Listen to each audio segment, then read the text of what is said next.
छोटे लड़के ने मजाक मजाक में अपनी बहन की चोटी हंसिये से काट दी और उसे दिखाकर चिढ़ाने लगा। जब लड़की ने रोते हुए यह बात अपनी माँ को बताई तो माँ डंडा लेकर उसे मारने के लिए दौड़ाती है। लड़का भी डर के मारे वहां से भाग गया। माँ ने उससे कहा, घर आ, तब मैं तुझे बताती हूँ। धीरे धीरे 20 साल बीत गए। लड़का घर नहीं आया। लड़की भी बड़ी हो गई। सभी लोग मिलकर घर का काम कर रहे थे। तभी उनके घर एक साधु बाबा आते हैं जो उन्हें बताते हैं कि जल्द ही तुम्हारे घर माँ लक्ष्मी का आगमन होने वाला है। घर वालों ने उन्हें ढोंगी कहकर भगा दिया। इधर 20 साल बाद उनका लड़का अपने घर लौट रहा था। लड़के ने भी उन्हें उनका बेटा ना बताकर खुद को एक राहगीर बताया और उनके यहाँ एक रात ठहरने की अनुमति मांगी।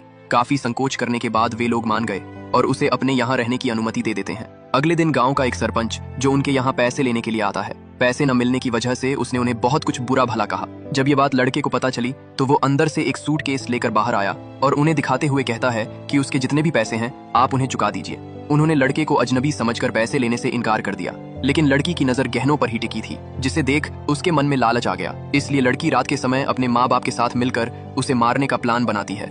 पिछले पार्ट में हमने देखा कि जैसे ही लड़के ने अपना पैसों और गहनों से भरा सूटकेस खोला तो उसे देख बहन और माँ बाप की आंखें उसी पर ही टिकी रह गईं। लड़के ने उनसे सरपंच का लिया हुआ पैसा चुकाने को कहा। गरीबी कितनी भी थी, लेकिन माँ ने लड़के को अजनबी समझकर पैसा लेने से इनकार कर दिया। इधर बहन की आंखें उन गहनों पर ही टिकी थीं। उसके मन में लालच आ गया और वह उनके ख्वाब देखने लगी कि तभी लड़की और लड़के के ऊपर एक छिपकली गिर गई। माँ ने अपशगुन कहकर दोनों से नहाने को कहा। रात के समय लड़के ने अपनी माँ से मटन खाने की मांग की। पैसे ना होने की वजह से माता पिता ने उसे मना कर दिया, लेकिन लड़के ने उन्हें मटन और सामान लाने के पैसे दिए। पिता अपनी पत्नी और बेटी से तैयारी करने को बोलकर सामान लेने चला गया। इधर लड़की अभी भी उन्हीं ख्यालों में खोई हुई थी। उसे याद आया कि कल ही एक बाबा ने उनसे कहा था कि जल्द ही तुम्हारे घर लक्ष्मी का आगमन होने वाला है। इसलिए लड़की अपनी माँ से कहकर उस लड़के को मारने का प्लान बनाती है। पिता ने भी उनकी बात सुन ली और उनका साथ देने को मान गए। उन्होंने लड़के के खाने में जहर मिलाकर उसे मारने का प्लान बनाया, जिसके बाद पिता जहर लेने बाजार चला गया। इधर माँ बेटी उनके आने का इंतजार कर रही थी। काफी लेट होने की वजह से माँ जंगल गई,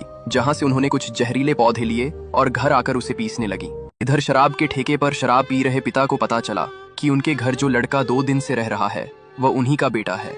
यह सुनते ही पिता लड़खड़ाते हुए अपने घर की ओर निकल पड़ा। लड़का भी खाना खाकर सोने चला गया।